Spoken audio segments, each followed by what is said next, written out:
bonjour à tous. C'est un grand plaisir d'être avec vous ici ce matin. Peut-être quelques mots sur Stellantis pour commencer. Stellantis est une toute jeune entreprise créée il y a 1 an par la fusion de Peugeot et Fiat Chrysler. Stellantis, c'est un portefeuille de marques absolument incroyable, de Maserati en passant par Jeep, Peugeot, et je ne vais pas toutes les citer, jusqu'à cette petite amie avec laquelle je suis arrivé sur scène aujourd'hui. On a l'habitude de dire que nos marques, ensemble, ont 1000 ans d'expérience automobile cumulée. Stellantis, c'est aussi une diversité absolument incroyable. On est présent sur tous les continents, on représente 170 nationalités, on a des usines dans 30 pays, et on est présent sur 130 marchés à travers le monde. Alors même si ça fait qu'1 an que Stellantis existe, Stellantis est déjà lancé à pleine vitesse. La société a été créée le 17 janvier 2021. On a présenté notre stratégie tout au cours de l'année 2021, l'électrification d'abord en juillet, le software en décembre, annoncé notre partenariat avec Amazon au tout début de cette année au CES en janvier, et puis Carlos Tavares a présenté le plan stratégique de Stellantis tout début mars. Cette première année d'existence de Stellantis, elle a permis de démontrer cette énergie, cette vitesse, avec des résultats exceptionnels pour 2021, malgré le contexte des semi-conducteurs que vous connaissez. Dans le plan stratégique de Stellantis, on a 4 grands objectifs à horizon 2030. Le premier objectif, c'est d'être carbone neutral à horizon 2038. C'est quelque chose de fondamental et à ma connaissance, c'est l'horizon de neutralité carbone le plus précoce qui ait été annoncé par un constructeur automobile avec moins 50% dès 2030. Évidemment, l'électrification est au cœur de cette stratégie avec un mix de vente de 100% électrique en Europe à horizon 2030 et 50% aux États-Unis. On veut aussi, chez Stellantis, être numéro 1 en matière d'expérience client. Et ça, c'est quelque chose qui est extrêmement important et au cœur de notre stratégie software, au cœur de la stratégie produit et au cœur de la stratégie service. Et puis le dernier pilier du plan, bien sûr, c'est la croissance. On va doubler la taille de Stellantis d'ici 2030. Et ça va être, c'est un objectif évidemment, mais c'est d'abord le résultat du travail bien fait sur les autres piliers. Ce plan, il s'exécute dans un moment où l'industrie connaît des changements incroyables. L'électrification, j'en ai parlé, la conduite autonome, le data.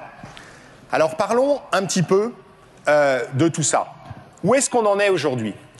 Aujourd'hui, Stellantis, c'est 10 ans d'expérience en matière de services connectés, c'est 12 millions de véhicules connectés sur la route à travers le monde, un peu plus de 400 000 clients actifs qui utilisent régulièrement nos services et qui sont abonnés, et à peu près 400 millions d'euros de chiffre d'affaires autour de ces services.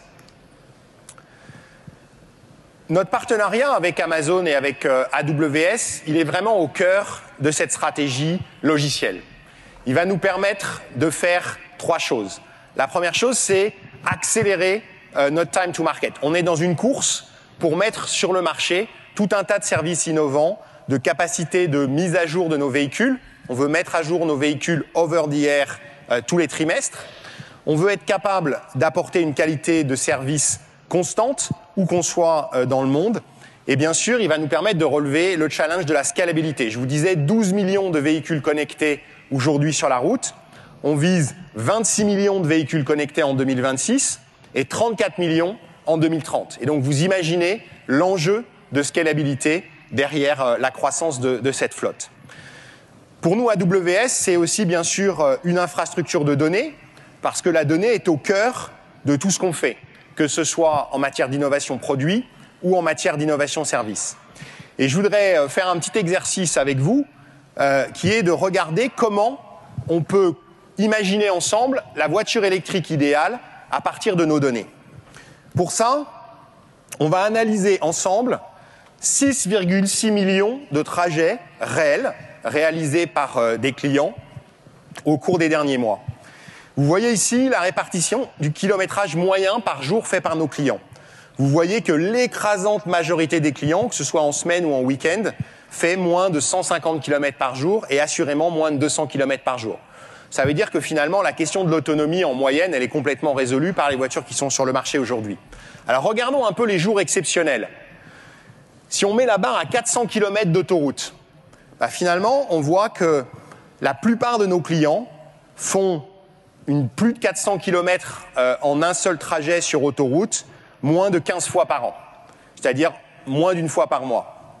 Donc si on avait une voiture 400 km d'autonomie d'autoroute, ils auraient besoin de recharger en route, allez, entre 6 et 10 fois par an.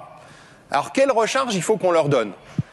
Si on continue à analyser ces 6,6 millions de trajets, qui sont des trajets réels, et qu'on regarde combien de temps les gens s'arrêtent en moyenne sur autoroute, on s'aperçoit que 65% des clients, plus des 2/3 des clients, s'arrêtent 20 minutes ou plus. Et voilà, ensemble, on vient de faire quelque chose de très simple. On vient de se dire, grâce à l'analyse de 6,6 millions de trajets, que si on fait une voiture électrique à 400 km d'autonomie et qui se recharge en moins de 20 minutes, finalement, on a la voiture électrique qui satisfait les besoins de nos clients aujourd'hui. C'est juste un petit exemple pour vous montrer à quel point l'utilisation de ces données est aujourd'hui au cœur de la conception de nos véhicules. Et elle va l'être de plus en plus parce qu'on est en train d'introduire dans nos voitures de l'intelligence artificielle. Et évidemment, l'intelligence artificielle modifie profondément la manière dont on développe nos voitures. Par le passé, on avait une démarche très waterfall. On spécifiait, on développait, on testait. Aujourd'hui, on rentre dans une logique où on collecte des données, on entraîne des modèles d'intelligence artificielle, on est capable de commencer à les déployer éventuellement en mode silencieux, et ensuite de les déployer une fois qu'ils sont validés pour offrir des nouvelles fonctionnalités, que ce soit sur le cockpit, que ce soit en matière de conduite autonome, d'aide à la conduite ou dans d'autres domaines liés au véhicule. Et donc cette révolution de la data et de l'intelligence artificielle, elle est aujourd'hui en action chez Stellantis et elle commence à transformer à l'échelle la manière dont on développe les voitures et les produits qu'on donne à nos clients. Cette stratégie, elle se résume en 4 objectifs. 34 millions de voitures connectées sur la route en 2030, je vous le disais tout à l'heure. 400 millions de mises à jour over-the-air de ces voitures chaque année. 20 milliards d'euros de chiffre d'affaires supplémentaires générés grâce à nos activités logicielles, avec une profitabilité supérieure à celle qu'on réalise dans le business automobile. Elle se réalise comment, cette stratégie ? Elle se réalise à travers 3 plateformes tech qu'on est en train de développer. Stella Brain, architecture électronique et logicielle de nos voitures. Stella Smart Cockpit, le cockpit intelligent connecté avec de la réalité augmentée. Stella Autodrive, notre plateforme de conduite autonome. Ces 3 plateformes tech, on va les déployer verticalement sur toute la gamme de véhicules. Les plateformes physiques, Stella Small, Stella Medium, Stella Large, Stella Frame, sur lesquelles on construit nos différentes voitures.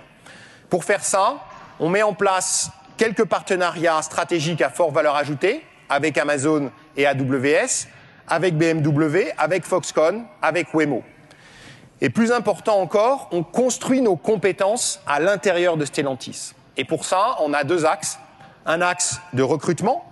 On recrute actuellement un peu plus de 100 software engineers tous les mois. On sera bientôt 4000 à l'intérieur de notre division software qui est née il y a seulement 1 an. Et une formation interne avec la création d'une Software and Data Academy qui a comme objectif de permettre à toutes nos équipes de continuer à développer leurs compétences en matière de software. Voilà ce que je voulais partager avec vous ce matin. Et peut-être, pour terminer, une vidéo pour vous donner, avec quelques images, notre vision de ce que sera l'automobile à horizon 2030. Voilà, merci beaucoup et j'étais ravi de partager ce moment avec vous. In a few days, my new DS will be delivered. I impatiently start answering the questions on the My Concierge DS app to start customizing my experience. Cozy lodge in the Pays de la Loire or 5-star hotel on the French Riviera? Modern or classical art? From these few questions, the virtual concierge is getting to know me. It's just arrived. The so-called cocoon effect suddenly makes sense. There's absolute silence and the interior is as comfortable as a first-class seat. I'm getting to know Iris, DS's artificial intelligence which lets me customize every single one of my trips, available worldwide. She starts playing the Architecture selon Jean Nouvel podcast, my favorite architect, which ends right about when I get home. I'm at the wheel of my new DS, ready for the tailored week-long road trip in Italy. Iris seems to have meticulously planned every detail. After 10 minutes, the windows turn into screens. Points of interest, restaurants, charming hotels, nothing gets past Iris. In the back seat, our little girl prefers the infinity of space to the flashing landscapes. The directional speakers keep us safe from the spaceship beam noises. We can enjoy our playlist without a worry. As the sun goes down, my wife feels a bit tired. She stares at the stars and falls asleep, reading the constellation names which appear as if by magic on the glass sunroof. DS Automobile, the French art of travel.